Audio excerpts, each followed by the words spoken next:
Everyone, সবাই কেমন আছো? আজকে তোমাদের সাথে আবার একটা নতুন ভিডিও নিয়ে চলে আসলাম। আর খুব সুন্দর একটা রেসিপি, যে রেসিপিটা তোমরা চিকেন কষা, মাটন কষা যার সাথে খুশি খেতে পারো, যেটা হচ্ছে পোলাও।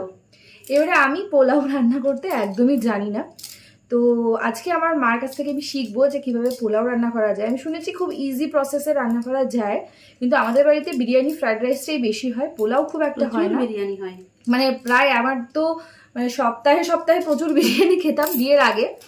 তো যাই হোক, এত বেশি আমার ভাইও ওটাই বেশি ভালোবাসে, তো আমি তাও মাকে বললাম যে পোলাও বানানোর রেসিপিটা একটুখানি তোমার কাছ থেকে শিখে নিই, তাহলে আমি নিজেও পরে পোলাও বানাতে পারবো। তো পোলাওটা আমি রেসিপিটা মায়ের কাছ থেকে জেনে নেব খুব ইজিয়েস্ট ওয়েতে, যেহেতু আজকে ঝড় আসবে শুনছি, তো খুব ইজিয়েস্ট ওয়েতে, যেহেতু আমি এখন ওপেন মাইক্রো ওভেনে রান্না করব, তো সেই জন্য আমি তাড়াতাড়ি করে জেনে নিচ্ছি। তো মা তোমাদেরকে সবার সাথে শেয়ার করে দেবে যে কি কি লাগবে, রান্না করতে কি কি লাগবে আমাদেরকে একটু দেখাও। এখানে নিয়েছি আমি 500 গ্রাম বাসমতি চাল, এটা গোবিন্দভোগ চাল দিয়েও করা যায়। আর লাগবে হচ্ছে যে কাজু কিশমিশ, হলুদটা অবশ্যই লাগবে, নুন, চিনি, আর হচ্ছে একটা ফ্লেভারের জন্য এটা দেওয়া হয়েছে, আর এটা ফোড়নের জন্য তেজপাতা আর গরম মশলা। আর এদিকে আছে কাঁচা লঙ্কা কুচিয়ে রেখেছি, আর হচ্ছে আদা। আর লাগবে ঘি, তো আমি সবসময় এই ঘিটা ব্যবহার করি, সুরভি ঘি, আমার প্রিয়। তুমি কি করতে হবে, এই চালটাকে আমি ধুয়ে একটু শুকনো করে রেখেছো, জল ঝরিয়ে নিয়েছি। তো এর মধ্যে দেবো আমি 1 চামচ ঘি। এটা যদি তোমরা হেলদি করতে চাও খাবার, তাহলে একটু কম কম ঘি ইউজ করবে। ঘি আমি হাত দিয়ে সব দিচ্ছি, আর দিচ্ছি পরিমাণ মতো নুন, আর দেব হলুদটা অবশ্যই দরকার। তাহলে এইগুলো দিয়ে আমি চালটাকে মেখে নেব। খুব জোরে মাখা যাবে না, কারণ চালটা একটু ভিজানো ছিল, তো হালকা করে মেখে নেব। তো পোলাওয়ের চাল ভাঙা হলেও খুব একটা সমস্যা হয় না। হ্যাঁ, এটা গোবিন্দভোগ চাল দিয়ে অনেকে করে, ছোট ছোট হয়। আপনারা যেটা দিয়ে চান সেটা দিয়েই করতে পারেন, কোনো রকম সমস্যা নেই। আমার মনে হলো আর একটু ঘি লাগবে, আমি আর একটু ঘি দিয়ে দিলাম 1 চামচ মতো, দিয়ে এটাকে পুরোটা মেখে আলাদা করে রেখে নিতে হবে। হ্যাঁ, চালটা এখানে মেখে রাখা হয়ে গেছে, আমরা জাস্ট সাইডে এই চালটা রেখে দিয়েছি। এর মধ্যে দেওয়া আছে ঘি, নুন, হলুদ, আর আগে থেকে ভিজিয়ে রাখা চালগুলোকে ভালো করে মিক্স করে রাখা আছে। এবারে আমরা আলাদা জায়গায় একটু গরম জল করে নেব। যে বাটিতে চালটা মেপেছিলাম তার ডবল জল নেব। এখানে 2 বাটি চাল দেয়া আছে, তাহলে এখানে আমি 4 বাটি জল নেব।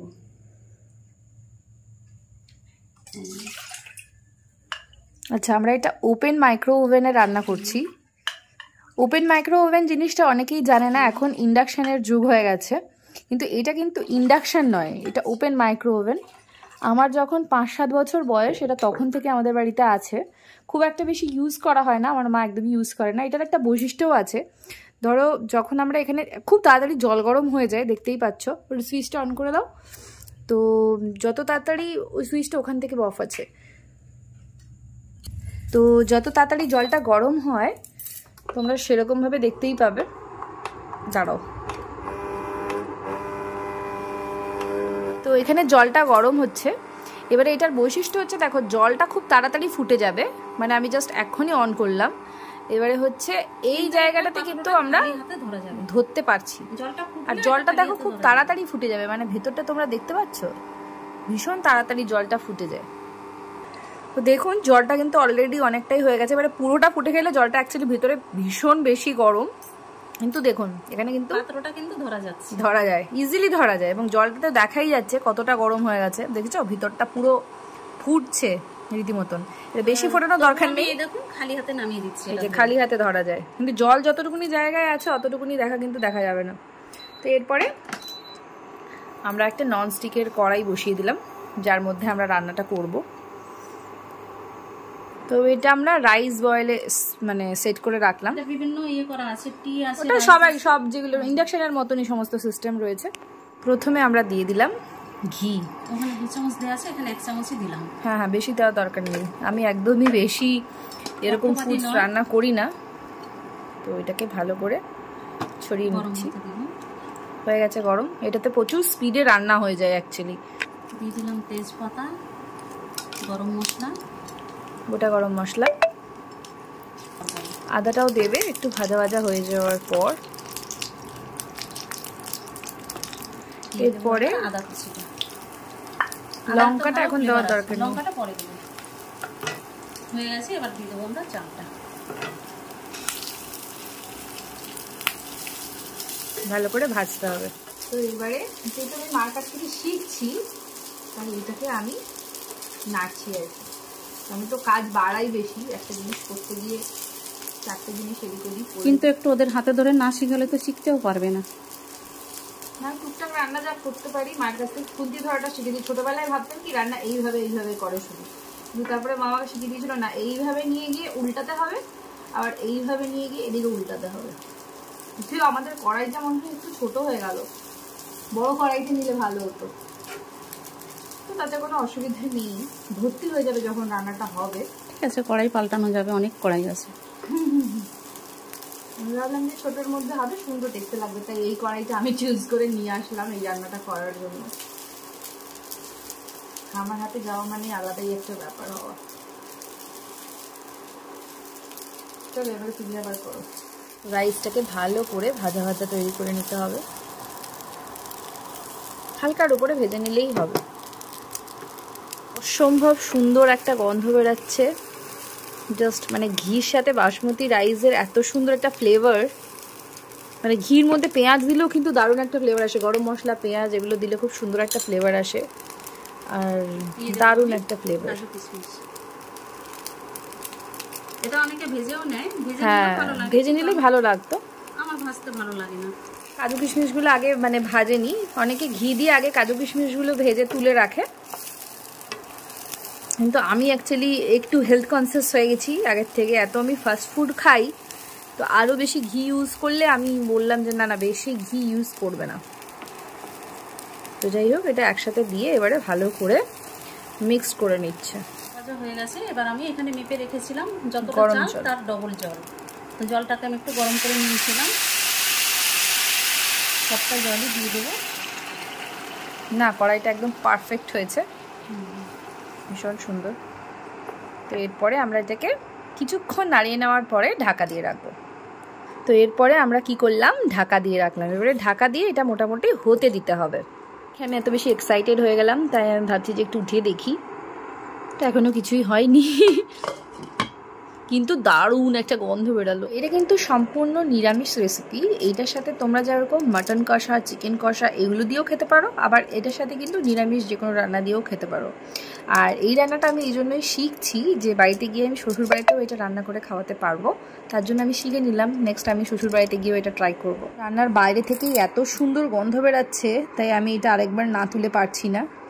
তো দেখো ভাতটা কিন্তু অলরেডি হওয়া স্টার্ট হয়েছে, আর দেখতে কি সুন্দর লাগছে। এটা নাড়ানোর পরে আলাদাই একটা ফ্লেভার আসছে, সত্যি দারুণ লাগছে। মেয়ে তো ছোটদের মতোই হচ্ছে একদম।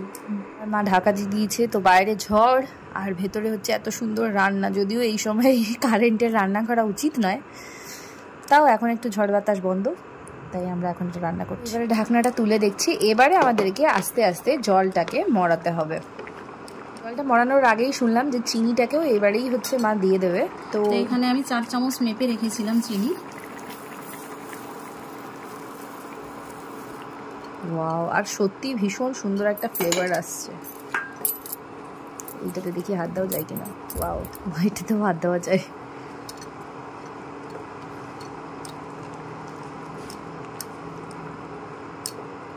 লঙ্কা ওটা জাস্ট রাখা হয়েছে, অতটা লঙ্কা ওখানে দেওয়া হবে না, এন্ড আই ডোন্ট লাইক লঙ্কা। এটাকে আবার ফুটতে দিতে হচ্ছে। এবারে এটাকে জাস্ট ফোটাতে হবে। আর আমি এটা রাইস সেগমেন্টে করে রেখেছি, এটাকে ভোট দিয়েছি, ভোট রাইস সেগমেন্টে করা আছে। তো এটা ভালো করে ফুটে যাবে। এটা যদি এখনই আমি ওই স্টেজমে দিয়ে দিই এখনই ফুটে যাবে, কিন্তু ভেতরটা পুরোপুরি আমি হতে দিচ্ছি, দ্যাটস ওয়াই ওই জিনিসটাতে দিইনি। আমি একটুখানি জাস্ট বাড়িয়ে দিয়েছি ফোটার জন্য। ভালো করে ফুটছে, নাহলে রাইসটা হবে না। এর মধ্যে যদি দরকার হয় তোমরা আরেকটু জল দিতে পারো, আমাদের মাপ ঠিক আছে, আমাদের আর জল লাগবে না। তো আস্তে আস্তে কিন্তু একটু ঝুরঝুরে ঝুরঝুরে হয়ে যাচ্ছে। এটাই এটার খাটনি, একটু ঝুরঝুরে করতে হবে। অল্প লঙ্কা, একদম কিছু করে রেখেছি। গার্নিশিংয়ের জন্য ভালো লাগে, তো অতটুকুনি দিলে বীজগুলো আপনারা ছাড়িয়ে দেবেন, তাহলে ঝাল ঝাল একটা জাস্ট হালকা ফ্লেভার আসবে। দিয়ে এটা জলটাকে নড়িয়ে নিতে হবে, ঝুরঝুরে তৈরি হবে একদম, দেখতে পাবে। তো এটা একদম সুন্দর অলরেডি সিগন্যাল দিচ্ছে যে এই জিনিসটা ভাতটা মানে সেদ্ধ হয়ে গেছে। বাট তাও আমরা জলটা মরানোর জন্য আরেকটু রান্না করে নেব এখন জাস্ট। তো আরেকটু দিয়ে দেবো, ঘি দিয়ে দেবো। এবারে জাস্ট নামানোর আগে আমরা একটুখানি গার্নিশিংয়ের জন্য আর একটু ঝুরঝুরে যেতে হয়, আরও সুন্দর টেস্টটা যাতে বাড়ে, তাই আরও একটু ঘি দিয়ে দিল। মানে কতটা সুন্দর হবে বুঝতে পারছো ব্যাপারটা, এতটা ঘি দেওয়া সুন্দর একটা রেসিপি। আর গন্ধটাতে তো মনে হচ্ছে মানে আমি এখনই ঝাঁপিয়ে পড়ি। আমি জাস্ট মাটন খাওয়ার জন্য ওয়েটও করতে পারছি না, এখনই নিয়ে আমি এটা আগে টেস্ট করে দেখবো যে কেমন হয়েছে। সত্যি এটা এই ঘিটা দেওয়ার পরে তো আরও অনবদ্য একটা গন্ধ বেরোচ্ছে, মানে চালের সাথে ঘির একটা আলাদা রকম ফ্লেভার, ভীষণ সুন্দর। দেখতেই পাচ্ছ রাইসটা অনেকটাই ঝরঝরে হয়ে গেছে আর ভীষণ সুন্দর গন্ধ বেরাচ্ছে। তো আমাদের পোলাও তো মোটামুটি রেডি হয়ে গেছে, এবারে আমরা জাস্ট খেয়ে দেখবো যে কেমন হলো। তো এটা পুরোপুরি রেডি, কি সুন্দর হয়েছে আর কি সুন্দর গন্ধ বেরাচ্ছে, গন্ধটা তো ভীষণ ভালো লাগছে। তো আমি এখনই একটু টেস্ট করে দেখবো, তো আমাকে এখনই একটু দিয়ে দাও, আমি জাস্ট একটু টেস্ট করে দেখবো। একটু না একটু বেশি দিই, বেশি করেই খাও। তো এখনই একটুখানি খেয়ে দেখি, অনেকটাই রয়েছে। দাদি না না দিতে হবে না, আরেকটু দিই না ঠিক আছে এবারে হয়ে গেছে। আপনারা একটু এভাবে করে খেয়ে দেখবেন, আশা করি ভীষণ ভালো লাগবে। কেমন লাগছে মানে আমার কেমন লাগলো এটা খেয়ে। কাজু কিশমিশ ভর্তি আর এত সুন্দর গন্ধ বেড়াচ্ছে, তোমরা জাস্ট কল্পনা করতে পারবে না। প্রচন্ড গরম। ভালো হয়েছে, দারুণ হয়েছে, থ্যাংক ইউ। মানে এটা আমি এখনই মানে এখনই না, জলে শ্বশুর বাড়িতে যাবো। আচ্ছা সবাইকে এখনই একটা কথা বলি, খাই কেউ এত কল করবে না, নাম্বার ফেসবুকে দেওয়া আছে শুধু মেকআপ বা প্রফেশনাল ইউজের জন্য, কিন্তু এই বিজনেস কন্ট্যাক্ট নাম্বারে দেখো কন্টিনিউ কল আসতে থাকে। আমি এটাকে ইয়ে করে দিই। না না দরকারি ফোনও হয় অনেক সময়, এটা ভিডিও কল করছে। তো প্লিজ ফালতু ভিডিও ফোন কল করো না, কারণ আমি ধরতেও পারি না, ধরিও না ইচ্ছা করে, যাকে চিনি তারটাই ধরি।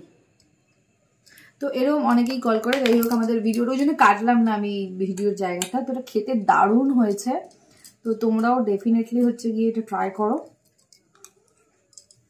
তুমি একটু খেয়ে দেখো,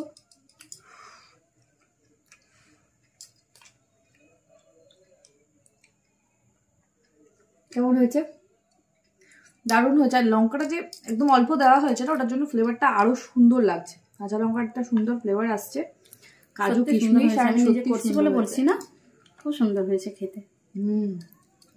সব থেকে ভালো কথা, আমিও খুব একটা পোলাও করি না, আমি মানে মাংস হলেই ছেলে মেয়ে বিরিয়ানি খেতে ভালোবাসে, ফ্রাইড রাইস বিরিয়ানি এসব করি। তো আমি দারুণ হয়েছে, মানে একদমই ঝরঝরে হয়েছে, কোনো গায়ে লেগে নেই। তোমাদেরকে আরেকবার দেখিয়ে দিই, একদমই ঝরঝরে হয়েছে, ঠিক আছে, কেউ লেগে নেই, কিচ্ছু লেগে নেই। আর খেতে সত্যি অসাধারণ হয়েছে, মানে দারুণ লাগছে খেতে। তো তোমরা নিজেরাও বানাও আর ডেফিনেটলি এটা ট্রাই করো। আমি শ্বশুর বাড়িতে গিয়ে ডেফিনেটলি বানাবো। চলো আজকের মতন তাহলে ভিডিওটা এইটুকুনি, থ্যাংক ইউ।